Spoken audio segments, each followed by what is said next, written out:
A sétima leitura da Parashá de Vaishlach, esses são os filhos do Seir, o Hori, é o nome do local, que moravam na terra. Vamos já explicar o que quer dizer isso? Todo mundo mora na terra. Lotan, Shoval, Tzivon e Aná. O que quer dizer os habitantes da terra? Que eles moravam lá antes de Esav chegar lá, no monte do Seir, que é o povo Hori. Os sábios explicam que eles eram experts no habitar da terra, no como manusear e usar a terra. Eles falavam, essa medida aqui é boa, essa terra aqui é boa para plantar azeitona, essa aqui é boa para uva, essa aqui... Eles provavam a terra e sabiam qual planta era apropriada. Então eles eram muito craques na terra. Hassidut explica que isso simboliza que eles eram materializados demais. E Dishon, Yetzer e Dishan, esses são os príncipes do Hori, os filhos de Seir, na terra de Edom. E os filhos de Lotan eram Hori e Rimam, e a irmã de Lotan, Timná. E esses são os filhos de Shoval, Alvan, Manacha, Teival, os Foionam. E os filhos de Tzivon, Yayá e Aná, é uma maneira de falar Ayá e Aná, fala Veayá, Veaná. Quem era o Aná? Era a mesma pessoa que encontrou os Yemim no deserto, que ele fez acontecer da mula, quando ele estava pastoreando os burros do Tzivon, seu pai. Veayá, Vaná, esse Vava mais é como se fosse escrito Ayá, Veaná. Muito normal na Torá, Tet, Vekodesh, Vetzavá, seria igual Kodesh, Vetzavá, e assim por diante. Nirdam, Verech, Vassus, tem um Vav a mais. Ele é o Aná, esse Aná que foi falado antes, é o irmão do Tzivon, e aqui eles chamam de filho do Tzivon. Como é que é? É o mesmo Aná. Vem te ensinar que Tzivon teve relação com a própria mãe, e disso nasceu Aná. Ele encontrou os Yemim, as mulas para Dim, porque ele acasalou o burro com a égua e acabou nascendo a mula. E ele era mamzer, ele mesmo era fruto de uma relação proibida, e ele também acabou trazendo, né, essas misturas de animais que também não era correto fazer isso. Por que o nome é chamado de Yemim? Porque o medo dela está sobre as criaturas, o medo da mula. Como o Rabbi Hanina falou, eu nunca tive alguém que me perguntou sobre uma batida, uma pancada de uma mula branca que viveu, ou seja, não me lembro de ter alguém que perguntou e resolveu, sempre a pessoa acabava morrendo. A Gemara, no Rashi, alguns Rashi colocam um parênteses que a gente vê que sim, dá para salvar, dá para a pessoa viver. Na verdade, a ideia é que a batida não melhorava, mas a pessoa vivia. De uma forma ou outra, era uma coisa que as pessoas tinham medo. E a Torá, por que está falando as famílias do Hori?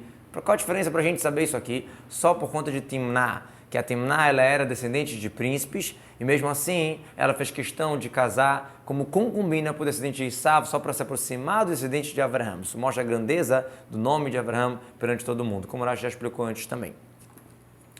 E esses são os filhos de Aná, Dishon e Olivamá, filha de Aná. E esses são os filhos de Dishan, Hemdan, Ishban, Itran, Ichran, e os filhos de Etzer, Bilhan, Zavan e Akan, os filhos de Dishan, Utz e Aran. Esses são os príncipes do Hori, o príncipe Lotan, o príncipe Shoval, o príncipe Tzivon, o príncipe Aná, o príncipe de Dishon, Etzer, o príncipe de Dishan. Esses são os príncipes do Hori na terra de Seir. E esses são os reis que reinaram na terra de Edom antes de existir rei no povo de Israel. Foram exatamente 8 reis. E equivalente a esses 8 reis, Yaakov também conseguiu ter 8 reis que anularam a realeza de Esav na época deles, que é Shaul, Ishbosh, David, Shlomo, Rehavam, Aviá, Asa e Yoshafat. Nos dias de Yoram, filho de Yoshafat Ashito, que Edom se rebelou embaixo de Eudá, ou seja, estava subjugado a Eudá, e colocaram um rei sobre eles. E nos dias de Shaul Tashito, que não tinha rei em Edom, ou seja, realmente eles conseguiram controlar. O Edom estava fraco no momento que tinha esses reis do povo de Israel. E reinou em Edom Bela, filho de Beor, e o nome da sua cidade era Dinhava. E morreu Bela e reinou embaixo dele, em troca dele, Yová, filho de Zera, de Botzra. Botzra é uma cidade de Moav, como a gente encontra no Passuco. E já que ela acabou gerando um rei que foi para Edom, ela vai ser castigada, como está escrito em Shaial, que Zeva Lashem Bebotzra. E morreu Yová, e reinou embaixo dele Husham, da terra do Teimani. E morreu Husham, e reinou embaixo dele, em troca dele, Hadad, filho de Bedad, aquele que atacou Midian no campo de Moav. E o nome da cidade era Avit. Veio Midian sobre Moav para a guerra, e Edom foi ajudar a Moav. Daqui a gente vê que Midian e Moav brigavam, mas na época de Bilam, eles fizeram pazes só para questionar e tentar se juntar contra o povo de Israel. E morreu Hadad, e reinou embaixo dele Samlá de Massecá, e morreu Samlá, e reinou embaixo dele Shaul de Rehovot Nahar, e morreu Shaul, e reinou embaixo dele Baal-Hanan ben Arbor, e morreu Baal-Hanan ben Arbor, e reinou embaixo dele Hadar, e o nome da cidade era Pau, e o nome da sua esposa era Meitavela, filha de Matred, filha de Meisav. O que quer dizer Meisav? Água de ouro. Ele era tão rico que o ouro não era importante para ele como nada. E esses são os nomes dos príncipes de Esav, suas famílias, seus locais, com seus nomes. O príncipe de Timná, príncipe de Alvá, príncipe de Etet. Esses são os nomes dos príncipes de Esav, que eles foram chamados pelos países. Depois que morreu Hadar e já não tinha mais realeza, Então eles são chamados pelos locais.